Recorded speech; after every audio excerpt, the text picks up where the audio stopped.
미국과 한국, 세계 각 지역에서 오늘의 미국 탑뉴스가 아니라 오늘의 미국 위켄드 에디션 듣고 계신 여러분 안녕하십니까?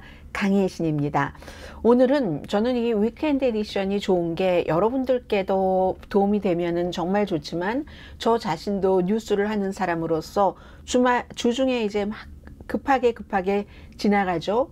그러다가 그 중요한 이슈에 대해서 조금 깊이 들여다볼 수 있는 시간이 되거든요. 그래서 제가 금요일 오후를 굉장히 즐기고 있습니다. 물론 어제 친구와 점심도 먹고 드라마도 보고 했지만 여러분들께 이렇게 전해드릴 수 있는 게 저 자신도 조금 정리가 되고요. 그렇거든요.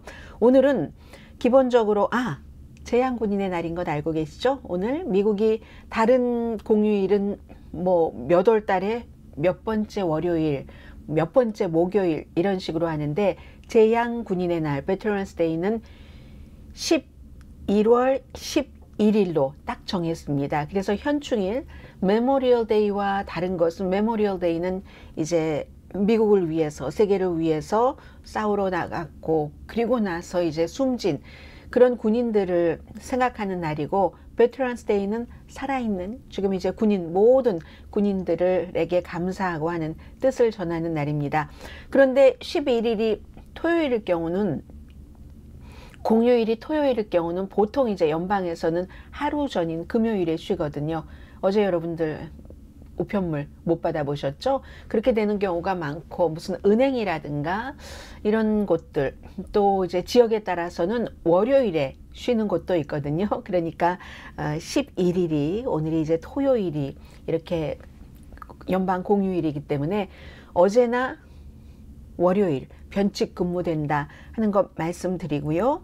자, 이번 주에 제일 중요한 일부터 전해드리겠는데 제일 중요한 일은 선거 결과가 있었고 그에 따른 바이든 대통령과 트럼프 전 대통령에 관한 여러 입지, 경제도 무척 중요했었죠. 그리고 한 가지는 맨 마지막에 전해드리겠는데 오늘의 미국에서 이번 주 내내 한 번도 다루지 않았지만 굉장히 중요한 뉴욕 쪽에 이슈가 하나 있거든요. 이렇게 전해드리겠습니다.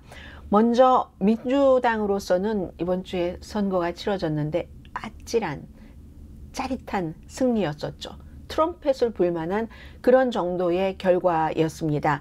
그런데 이 결과가 2024년도 민주당이 이번에 하는 아주 굉장히 진한 보수주에서도 이겼다 해서 바이든 대통령이 2024년도에 대통령이 될 가능성이 높아졌는가, 이건 별개로 보셔야 됩니다. 제가 이제 거기에 중점을 두고 말씀을 드릴 테고요. 낙태가 한가운데 있었잖아요. 오하이오주처럼 점점 더 빨갛게 돼가고 있는 주민들도 낙태를 주의 헌법으로 낙태 권리를 보호해줘야지 된다 했고, 낙태 보호를 주장한 딥 스테이트의 켄터키주의 앤디 비셔 민주당의 주지사가 재선이 됐는데 지난번에는 1%도 안 되는 0.5% 조금 넘는 표 차이로 승리를 했거든요. 그 딥 스테이트 켄터키에서.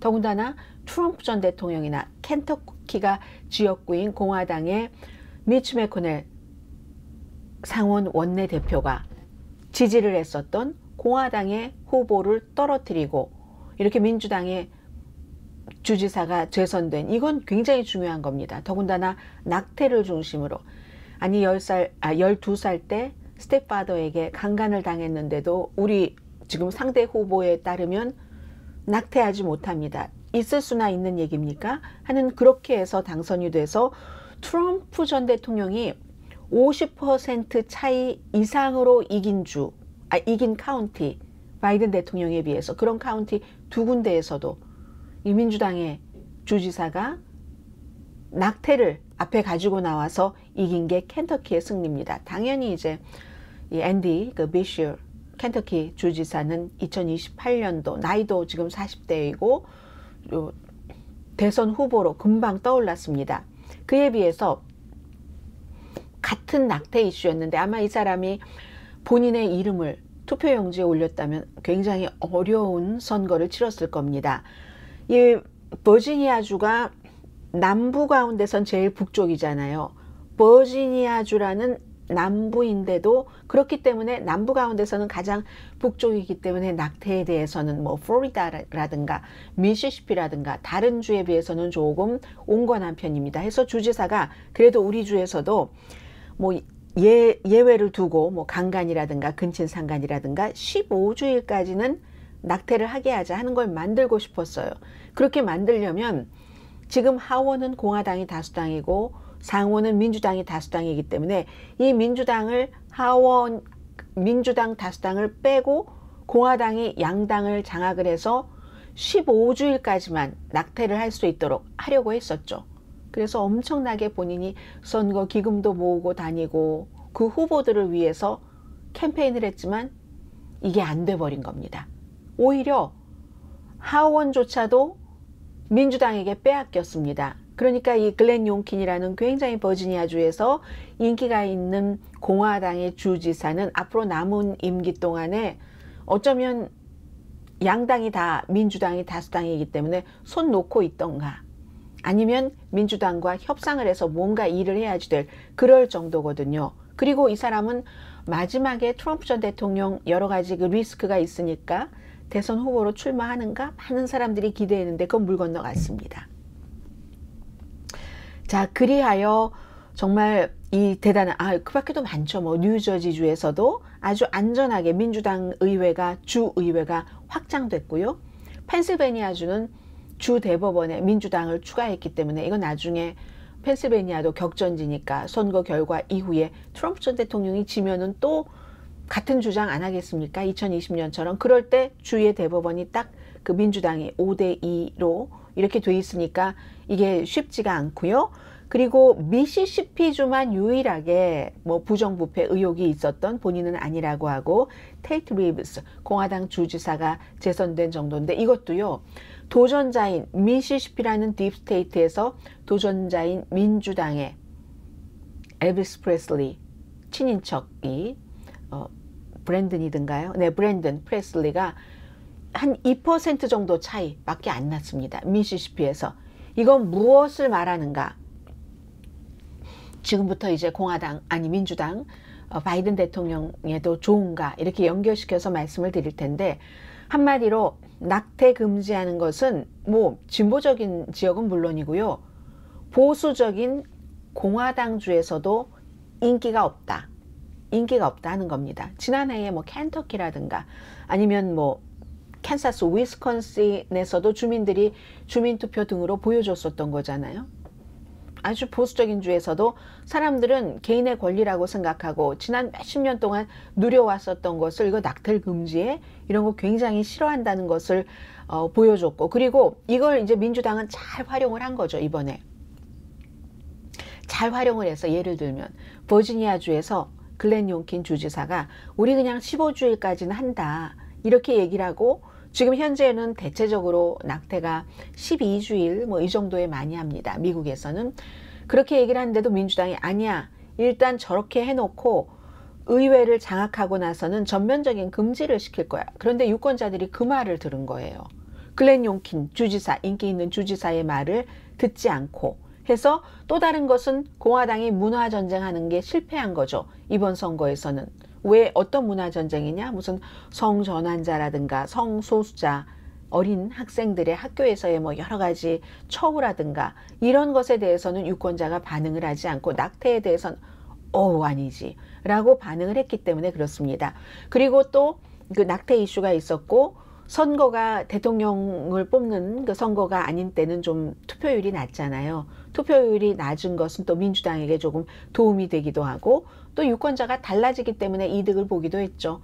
예전에는 아주 그 투표율이 굉장히 낮은 노동계층이라든가 이런 사람들이 전부 민주당을 지지했는데 요즘 그런 사람들이 공화당으로 많이 빠져나갔고 반면에 교육을 많이 받은 사람은 그때나 지금이나 과거나 현재나 maybe 미래도 여러 가지 성향상 민주당을 많이 지지하죠. 그런 사람들은 또 투표율이 높으니까 그런 것들. 그리고 또 하나는 대통령 후보의 이름이 없는 그런 선거는요. 주마다 아주 특별하게 치러지기도 합니다. 제가 켄터키주에 지금 그 앤디 그 비쉬어 재선된 민주당의 주지사 얘기를 많이 말씀드리지만 낙태의 덕도 봤지만 이 사람은요, 아버지가 켄터키의 주지사였고 주지사를 잘했습니다. 그럼 사람들이 한번 크레딧을 주잖아요. 그 같은 특성이 있었던 거고, 그리고 오하이오와 켄터키에서 여러 가지 선거에서 민주당이 이기긴 했지만 바이든 대통령 앞에다가 내놓지 않았습니다. 켄터키 주지사도. 바이든 대통령 지지율은 여전히 별로 높지 않아요. 그곳에서 따로 간다는 겁니다. 주의 선거기 때문에. 따라서 민주당은 그 주에서도 주의 그 후보자들, 지금의 정치인들이 그 주정부와 맞았기 때문에 낙태라는 것까지 플러스 돼서 이렇게 된 거지, 이게 꼭 전체적으로 다 그 무슨 민주당 플랫폼, 바이든까지 여기에 겹쳐서 된 건 절대로 아니라는 겁니다. 개인적인 문제와 주의 이슈였었던 것이 많다 하는 말씀을 드리고요. 전문가들이 보고 있는 점입니다. 예를 들어서 많은 매체들의 그 정치 분석가들이 그렇게 지금 해석을 내놓고 있고요. 그리고 시간이 지나니까, 하루 이틀 지나니까 그 분석이 맞네. 처음에 제일 먼저 이 분석을 내놓은 곳은 뉴욕타임스였거든요. 선거가 끝나고 수요일. 나중에 목요일 그리고 금요일, 어제 그제 저도 이틀 동안 쭉 들여다봤더니 저의 뉴스를 해온 것과 딱 비교해 보니까 아, 그 말이 맞네, 이렇게 생각이 됐고요. 그러면 물론 앞으로도 민주당은 이 낙태 이슈를 많이 가지고 갈 겁니다. 도대체 왜 미국 사람들은 낙태 금지를 싫어할까? 왜 낙태 금지를 그렇게 싫어하지? 이건요, 이 여러 가지 여론조사를 보면은 미국이 50년 전보다 동성애자 권리, 또 남녀 성평등 같은 것은 굉장히 많이 지지합니다. 또 워낙 또 많기도 해요. 대학교 들어간 자녀를 두신 분들은 자녀를 통해서 처음에는 알규도 하고, 그러다가 자녀 얘기를 듣기도 하고, 아, 이거는 이 젊은 사람들은 어쩔 수 없이 동성애자라든가 이런 남녀 평등에 대해서 나이 든 세대, 우리 부모 세대와는 다른 생각을 더 빨리, 더 강하게, 확실한 신념으로 가지고 가는구나 하는 거를 많이 느끼실 수 있을 겁니다. 그래서 동성애자들의 권리, 성전환자, 이게 물론 공화당에서는 그걸 자꾸만 허용을 해주면 안 그랬던 사람까지 그렇게 된다라고 하지만, 실제로는 우리가 모두 의학자가 아니고 과학자가 아니기 때문에 개인들의 그런 거 핍박받아가면서 어떤 부분에 대해서는요, 지역에 따라서 핍박받는 사람도 있죠. 핍박받아가면서도 본인의 성의 정체성을 태어난 그 생물학적인 이런 것이 아니라고 생각하고 하는 사람들을 이해하려는 사람들이 미국에서 늘어나는 겁니다. 왜냐하면 보니까 왜 핍박받는데도 저러지? 저 사람도 안 그러려고 해봤을 거다냐? 내가 이해하지 못하는 게 있구나 라고 늘어나는, 그런 생각을 하는 사람들이 늘어났는데, 그에 비해서 낙태권에 대한 그 지지 같은 것은 비슷한 수준으로 늘어난다던가 하지는 않았고요. 낙태는 73년도 이후에 당연한 권리로 받아들였고, 그리고 할 수 있었고, 요즘은 또 낙태약으로 낙태를 많이 하니까 그냥 그런가 보다 했는데, 어느 날 갑자기 이걸 금지를 시킨다고 하고, 근친상간도 낳으라고 하고, 스텝파더에게 12살 때 임신당한 그런 소녀도 아이를 낳아야지 된다고 하니까 이건 해도 너무하네 라는 생각을 하는 사람들이 굉장히 많은 그런 겁니다. 그리고 또 하나는, 이런 그 원래 낳으려고 하지는 않았는데 어찌어찌하여 이제 임신이 됐을 그런 경우에는, 이제 예전에는요, 미국에서도 마찬가지로 여자친구가 임신을 하면 결혼을 했죠. 솔직히 얘기해 보세요, 여러분들. 오늘 그 토요일이니까. 한국에서도 세계 모든 나라 공통적인 것 아닌가요? 어떻게 해서, 물론 좋아하는 마음이 있어서 여성의 경우는 더 많을 것 같고요. 그런 게 남성들보다, 물론 개인 차이는 있지만 남성들보다 그 호르몬 작용 같은 것들이 젊었을 때 더 활발하다고 대부분의 여성들이 그렇게 말할 수는 없으니까. 그래서 내가 좋아하는 남자가 원하는데 하면서 어찌어찌해서 성관계를 갖다가 임신을 했어요. 이 경우에 예전에 한국에서도 거의 결혼했습니다. 그러다가 그 거의가 조금 더 줄어들긴 했지만 미국에서도 똑같은 거예요. 시기와 그 정도만 달랐지. 예전에는 그렇게 해서 여자친구가 임신하면 우린 평생을 같이 살아야지 돼 약속하고 이랬죠. 1970년대 초까지는. 낙태가 합법화되기 전까지는. 그랬는데 이제는요. 만약에 그런 계획에 없는 임신을 하게 됐다 하면은 여자 혼자 감당해야지 되는 일이 점점 많아지는 그런 것들이 있거든요. 그래서 남성애들에게는 아무런 그 대가도 치르지 않도록 하고, 그래서 낙태권이 여성의 권리라고 얘기들을 많이 하는 거죠. 여러분들 동의하세요? 그러는 거잖아요. 그래서 뭐 낙태할 수도 있는데 왜 안 해? 그리고 나는 뭐 어쩌다가 그렇게 됐는데 지금 뭐 아이를 낳고 뭐 저 여성과 결혼을 할 수도 없고, 이렇게 하면 남성은 조금 자유로워질 수 있는데 여성들은 그게 그런 게 아닌 거예요. 게다 대고 또 종교까지 카톨릭이고 하면은. 그래서 이 같은 그 여성들이 여러 가지 고민하고 카톨릭 빼고 나면은 또 다른 여성들이 내가 지금 낳을 수가 없는데 나보러 낳으라고? 아니 내가 무슨 뭐 데이트, 강간약 이런 것 누군가가 술에 타서 그러다가 또 어떻게 해서 한 번 했는데 아이를 갖게 됐네. 그런데 어떻게 낳을 수가 있다며. 여성의 생각은 그렇거든요. 근데 보수적인 주에서는 그 낳아서 기르라는 거잖아요. 아버지가 없어도 그 아버지를 내가 너무너무 싫어하는 사람이라 할지라도 강간을 당해도. 이걸 여성들은 도시 인근의 여성들은 도저히 이제 그걸 받아들일 수가 없다. 이런 거죠. 아주 막 의무적으로 모성애만 강요되는 뭐 이런 문제들도 있고, 남성은 그냥 살짝 이제 빠져나갈 수도 있고 그런 거죠. 그래서 미국에서도 요즘 프랑스의 낙태 정책 같은 것을 많이 얘기를 하거든요.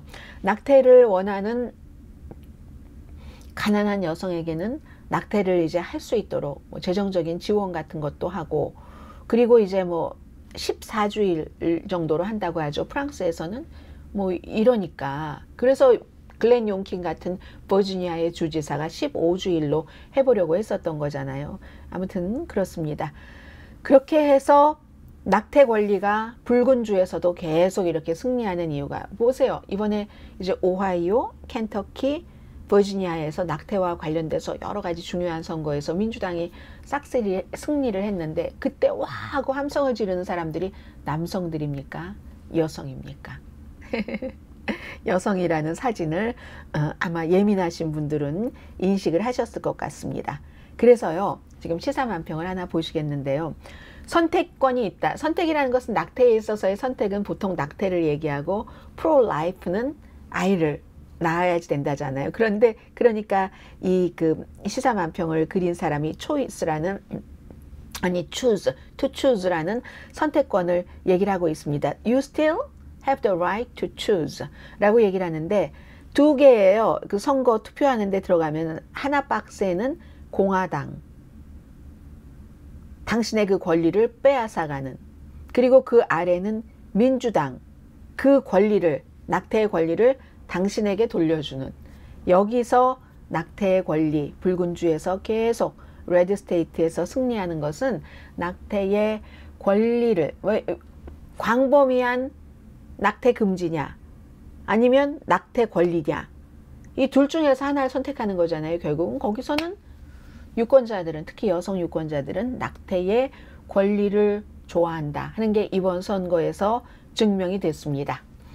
자, 그리고 이제 바이든 대통령의 지지율이 굉장히 이번 주에 낮았어요. 낮은 것들이 여러 가지로 나오고 하면서 무슨 전직 그 정치인도 사임하라고 하고, 뭐 예전에 오바마 대통령 때 부통령으로 일할 때 같이 함께 일도 하고 했었던 정치 전문가들도 사임하라는 압박 같은 것도 내놓고, 레리 호건이라는 메릴랜드의 주지사, 공화당 주지사도 뭔가 이스라엘과 팔레스타인 전쟁, 하마스 전쟁에 관해서 민주당과 공화당을 다 비난하면서 본인이 대선에 출마할 수도 있다는 뜻도 얘기를 했고, 그리고 이제 바이든 대통령에게는 또 로버트 케네디도 있지만 이제 무소속으로 나간 녹색당으로 세 번째 선거에 도전하려고 하는 질 스타인 녹색당 후보는 바이든 대통령의 표를 깎아먹을 것이요, 로버트 케네디 주니어라는 민주당에서 무소속으로 나간 케네디 가문의 존 F 케네디의 동생, 로버트 케네디 전 법무장관의 아들, 음모론 엄청 믿는 사람입니다. 이 사람 막 백신도 막 맞으면 안 된다고 하고 하는 이 사람이 무당파로 나가서 지금 지지율 20%라고 하잖아요. 이건 민주당 표 깎아먹는다기보다는 트럼프 전 대통령의 표를, 공화당 표를 더 깎아먹습니다. 여러 가지로 굉장한 음모론자이기 때문에 음모론자는 공화당에 많거든요. 그래서 이제 그런 면들이 있고, 그리고는 이제 버지니아에, 웨스트 버지니아에, 버지니아가 있고 웨스트 버지니아가 있잖아요. 웨스트 버지니아의 조 맨신 민주당 소속 연방 상원 의원이 재선에 안 나간다 하고 밝힌 것. 안 나가는 이유는 내년에 재선에 나가도 그다지 쉽게 당선될 가능성 보장이 안 됩니다. 아무리 그래도 민주당 소속이었기 때문에 어느 정도는 민주당에 원하는 것을 투표를 해줬습니다. 조 맨신이 대통령이라고 했잖아요. 중요한 때 상원이 51대 49기 때문에 한 표만 떨어져 나가도 힘든데 그때마다 조 맨신 아니면 크리스틴 시네마, 애리조나가 지역구였던 민주당 상원 의원이었습니다. 이 사람은 몇 개월 전에 민주당을 탈당을 해서 무소속이 됐고, 그리고 조 맨신도 그동안 뭐 인플레이션 삭감법이라든가 이런 것을 민주당과 같이 투표를 했다 해서 석탄 광산 지역인 웨스트 버지니아에서 인기가 떨어졌습니다. 76세인데, 그리고 이 사람이 레리 호건과 같이 노 레이블즈라는 지금 공화도 아니고 민주당도 아니고 새로운 후보를 내려고 하는, 이미 녹색당이라든가 존 F 케네디 주니어 같은, 아니 존 F 케네디 주니어가 아니라 그 사람 비행기 사고 나서 숨진 지 언젠데요. 로버트 케네디 주니어처럼 무소속으로 나가는 게 아니라 노 레이블에서 또 누군가를 만들어내는데, 조 맨신이 상원의원에 안 나가서 민주당에게 한석을, 거기는 공화당 의석이 될 게 거의 확실하거든요. 주지사도 출마하고 하니까 공화당. 그래서 그것뿐만이 아니라 이 사람이 또 대선 후보로 나올 수도 있다. 지금은 50-50지만 그래서 바이든 대통령에게는 조금 힘든 그런 이슈고요. 트럼프 전 대통령을 좀 말씀드리겠습니다. 트럼프 전 대통령이 올렸다가 내린 것 같던데 또 올렸는지는 모르겠습니다. 이번에는 뉴욕에서 이번에 재판이 끝났잖아요. 재판이 끝난 건 아니고 이제 검찰 측 증인은 다 트럼프 전 대통령 딸 이방카, 아들 둘 다 가서 뭐 마이크 코엔이라는 전 변호사까지 가서 끝났습니다. 끝났는데 이건요, 유죄냐 무죄냐를 결정하는 게 아니에요. 판사가 이미, 아서 앵거론이라는 판사가 트럼프 전 대통령이 뉴욕에서 사업하면서 엄청난 사기를 저질렀다, 사기 사업을 했다 하고 판결을 내렸습니다. 벌을 얼만큼 주느냐예요. 벌을 2억 5천만 달러 벌금, 게다 대고 여기 뉴욕에서 전혀 사업을 하지 못하도록 하나, 법정 관리인을 두나 등등. 이게 이제 검찰 측 증인 신문이 끝났고 다음 주 maybe쯤에는 변호사 측 증인 신문이 끝나고 12월 중순쯤에 마무리가 될 것으로 예상되는데, 이 재판을 하는 재판장만 우통 벗은 모습도 뭐 소셜 미디어에 올리고, 본인이 이번 주 월요일에 4시간 증언을 했잖아요. 마녀 사냥이라고 하고 이런 그 많은 것들. 그래서 이제 시사만평을 보면은 굉장히 반항적으로, 법정에서도 이번에 법정에서도 그랬죠. 이 시사만평이 아서 앵거론 판사가 찌그린 표정을 하고 있네요. 그랬더니 서기가 저쪽에서 말하는데 Is that a yes or no? 판사가 어떤 경우 이제 딱 그 증인 신문 같은 데서 yes or no를 물어보는 것들이 있잖아요. 꼭 사건이 아니더라도 뭐 이름이 뭡니까? 주소가 많습니까? 하고 yes or no. 그런데 거기서 막 정말로 길게 장황하게 선거 캠페인을 하고 앉아 있는 겁니다. 그런데 아서 앵거론 판사가 직접 트럼프에게 뭐라고 하지 않았어요. 나중에 항소하고 할 때 문제가 될까봐 트럼프 변호인들에게 당신 클라이언트들 좀 관리하십시오. 관리가 안 되면 제가 관리하겠습니다. 이렇게 막 쓰레기 같은 말을, 쓰레기통이 보이네요. 오물이 막 입에서 쏟아지고 있는 이런 것들. 그래서 질문에 대한 답이 아니라 정말 쓰레기를 쏟아냈는데, 이게 도울까? 재판에는 돕게 된다고 보긴 없겠죠. 왜냐하면 아무래도 판사도 인간이니까. 그런데 유권자에게 해가 될까? 이건 다른 스토리입니다. 유권자들은 계속 이렇게 쓰레기통에서 쓰레기를 퍼붓는 게, 저 판사가 나 미워서 이러는 거야. 우리처럼, 이방카의 말처럼, 또 아들들의 말처럼 우리처럼 깨끗하게 사업을 한 회사가 없어. 아무도 믿지 않겠지만.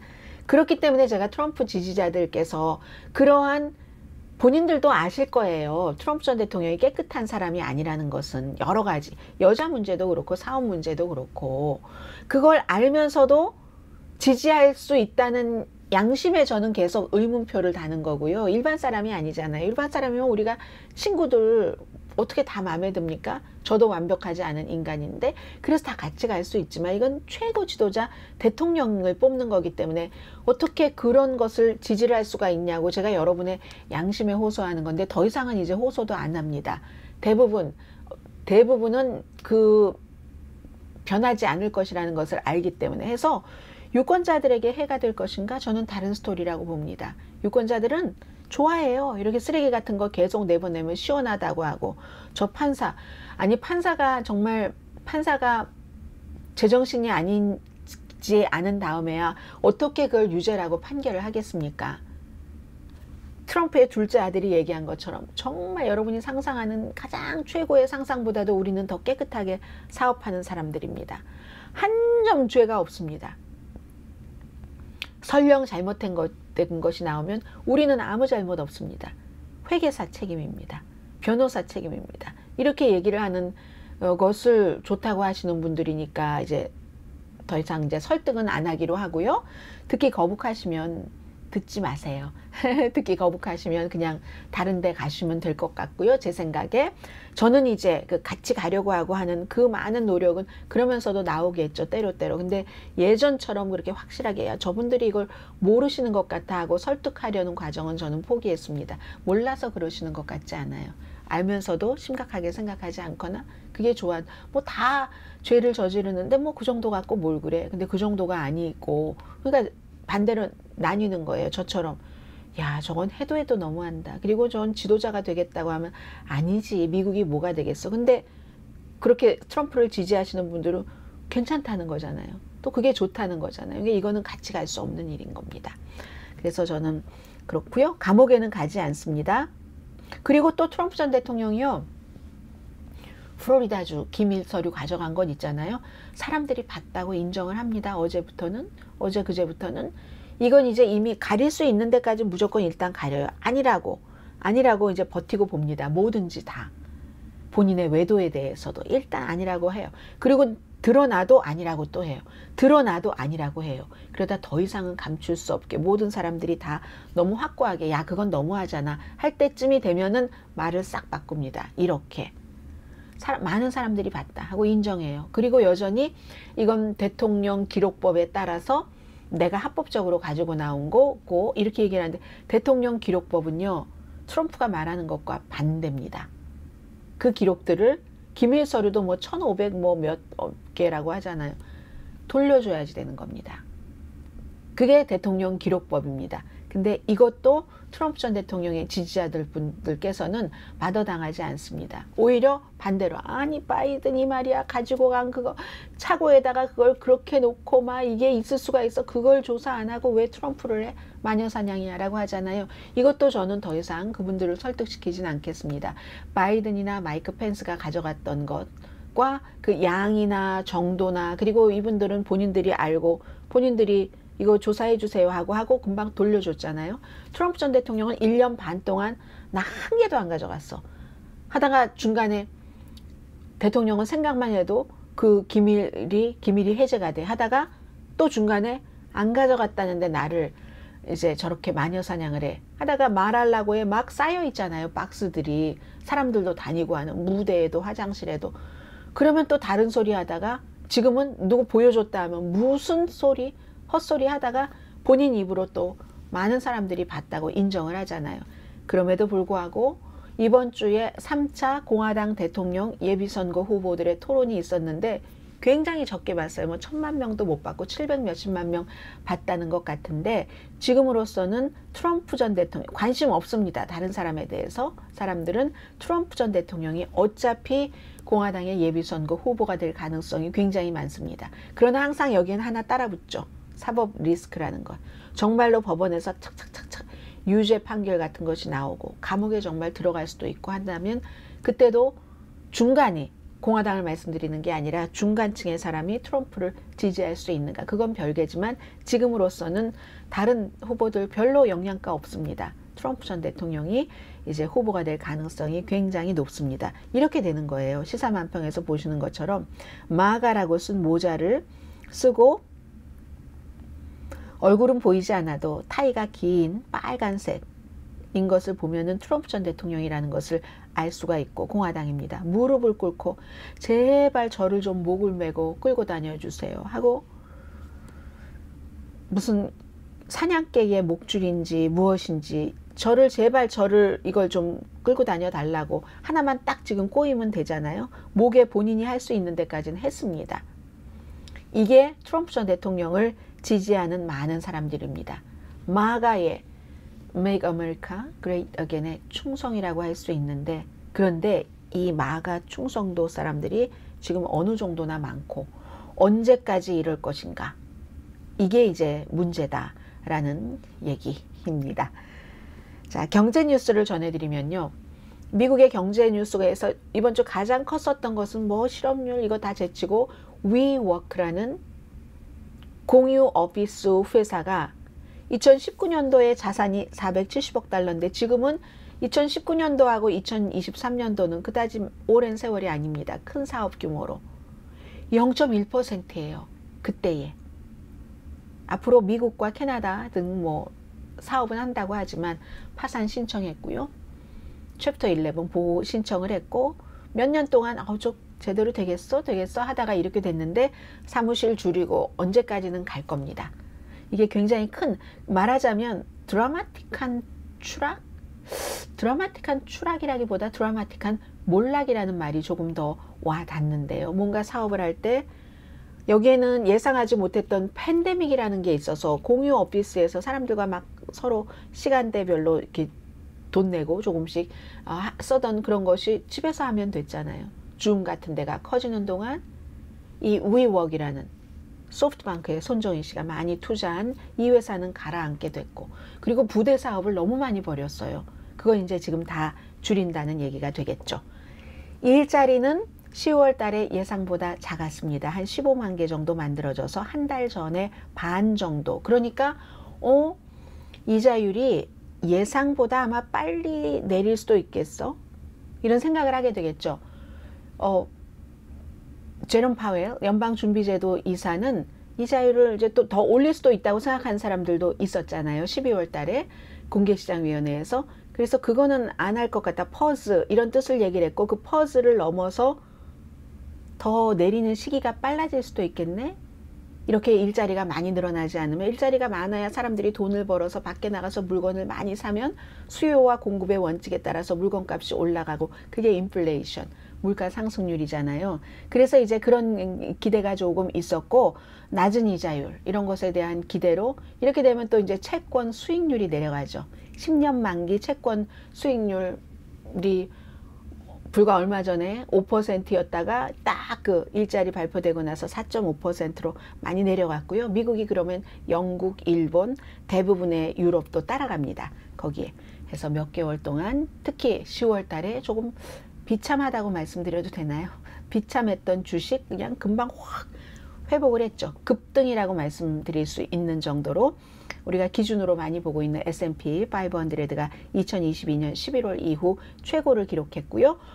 헐리우드 작가협회에 이어서 배우협회도 이제 파업을 끝냈습니다. 118일 임시협상을 해서 가장 중요한 것 가운데 하나는 인공지능과 관련된 이런 부분에 대해서 영화사들이 좀 그 파업하는 배우협회에 양보를 했고, 그리고 이리하여 막 몇백만 명, 꼭 배우뿐만이 아니라 배우가 일을 할 때는 조명팀, 또 현장 세팅팀, 그리고 주변에 세탁소, 뭐 커피숍, 많은 그 직종들이 있잖아요. 화장해 주시는 분들, 뭐 헤어 스타일리스트도 그렇고, 이런 사람들도 이제 다시 일을 시작하게 됐는데 이거 다 스케줄이 있어야 되잖아요. 그래서 12월 달에는 좀 시작되기 힘들다, 이런 얘기 있습니다. 그리고 오늘 제가 팔레스타인 하마스 전쟁은 오늘은 좀 따로 떼서 하려고 합니다. 이것 올라가고 바로 올릴 테고요. 그 부분은 좀 따로 떼서 하는 것은 그만큼 이제 뭐 의미가 있다, 뗄만하다라고 생각을 해서 떼서 하는 거고요. 휴전이 왜 어려운가 그 점을 좀 말씀을 드리겠고요. 여러 가지 지금 레이티스트를 포함을 해서 그리고 오늘 마지막 이슈입니다. 에릭 아담스 뉴욕 시장이 길을 이렇게 가고 있는데요. 연방수사국이 딱 영장 내고 경호원에게 미국에서 제일 큰 도시 시장이니까 경호원이 있잖아요.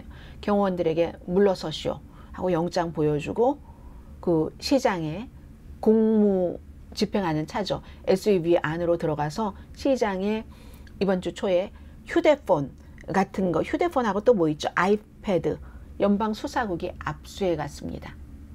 이 이슈를 전해드리겠는데 이건 이제 뉴스가 많이 나올 텐데 전부 뉴욕에 살고 계시는 건 아니니까 그래서 이제 저도 오늘의 미국 정규방송 시간에 뉴스가 넘쳐서 못 해드렸고 간단히만 전해드리겠습니다.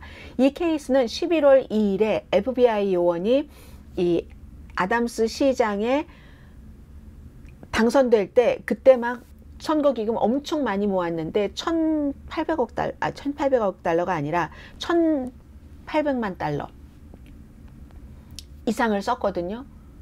그리고는 아프리칸 아메리칸 에릭 아담스 시장이 나온 거잖아요.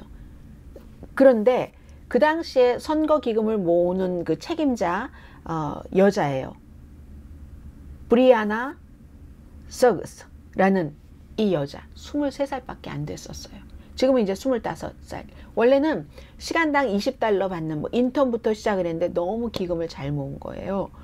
그리고 나서 그런데 그 며칠 전에 이 시장의 아이패드와 휴대폰을 연방수사국이 압수하기 전에 바로 이 선거 자금을 모았던 젊은 여성의 컴퓨터, 그런 컴퓨터와 뭐 노트북 2대, 아이폰 3개, 그리고 이제 무슨 뭐 폴더에는 그 에릭 아담스 시장과 연관된 게 있겠죠? 선거 자금 모금책이었으니까. 그렇게 하고 나서 아니 시간당 20달러로 일을 시작해서 23살 때 2018년도에 2019년도에 연봉이 52,500달러였고 그 뒤에 이제 8만 달러까지 올랐다고 하는데 선거 끝나고 나서 이 브루클린 칼리지에서 경영학 학사도 받았거든요. 근데 이게 왜 그렇게 됐느냐? 이 선거 자금을 모금할 때 터키하고 브루클린에 있는 건설 회사와 연관돼서 불법으로 기부금이 들어왔다. 터키에서 외국인에게도 받고 뭐 이랬다. 근데 이게 확정된 게 아니라 그것을 조사하기 위한 과정이거든요. 이 캠페인에 정말 뭔가 이득을 뉴욕 시장으로부터 얻으려고 터키 쪽에서 개입을 했는가? 그 중간에 이제 회사 무슨 뭐 그런 회사가 브루클린에 건설 회사가 있었는가? 이런 걸 지금 수사하는 겁니다. 그리고 시장은 시장이 돼서 실제로 그들에게 어떠한 것을 혜택을 줬는가 하는 것을 하는 거거든요. 여기서 이제 두 가지입니다. 첫 번째는 이런 일들이 많이 있어요. 이제 무슨 제보가 들어오고 좀 이게 좀 그럴만하네 하면 들여다보고 연방수사국에서 수사도 하는데 길 걸어가는데 시장에게 SUV로 가라고 하고 경호원 물러나라고 하고 그 자리에서 즉시 이렇게 압수를 하는 경우가 많지 않다는 거죠. 이 이전의 시장이 블라지오 시장이잖아요. 드블라지오 시장도 이런 비슷한 경고를 받고 뭐 조사는 받았지만 나중에는 뭐 아무런 일이 없는 걸로 됐지만 이런 일이 없었다는 거죠. 이게 굉장히 아주 드문 그런 일이고요. 그리고 또 하나는 이 사람은 경찰국장 출신이잖아요. 뉴욕에. 그런데 이렇게 그러니까 이 에릭 아담스가 뭐라고 얘기를 하냐면 나는 모든 그 법 집행에 대해서 법에 따라서 전부 협조를 한다. 아무런 나는 죄가 없다. 이렇게 얘기를 하는데 어쨌든 2021년도에 선거 캠페인을 할 때 터키 정부의 이 불법적인 자금이 시장 선거 캠페인에 들어갔는가 하는 것을 수사하기 위해서 요즘 텔레비전 보면 이 이스라엘 하마스 뉴스 나오다가 또 무슨 선거 뉴스 좀 나오다가 아니면 이 에릭 아담스 시장 쪽으로 돌아가잖아요. 그런 뉴스입니다. 그래서 이제 이 정도 기본 알고 계시면 나중에는 뭐 그렇다? 아니다? 이렇게 판단되면 될 것 같고요. 자, 여기까지. 그리고 이제 무슨 이런 것들은 사실 증명하기가 좀 힘듭니다. 여기까지 오늘의 미국 위크엔드 에디션 마치고요. 제가 바로 이어서 이스라엘 하마스에 관한 클립 올려드리겠습니다. 잠시 뒤에 또 뵙겠습니다. 강혜진이었습니다.